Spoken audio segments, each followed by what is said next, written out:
رشوت خور ملکه نکړې په حق فیصلې د پیسو لپاره خالي جیبونه ګرځوي.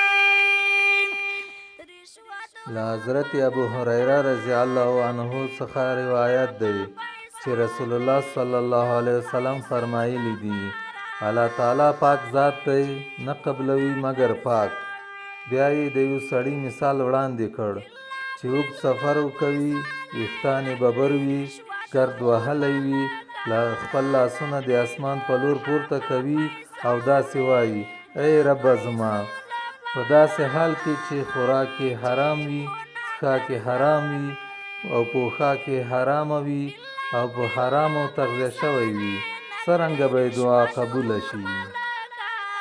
نکړې په حق فیصلې د پیسو لپاره خالي جیبونه ګرځوي. د پیسو زور د خورې ناحق قسمونه رشوت خور ملکه نکړې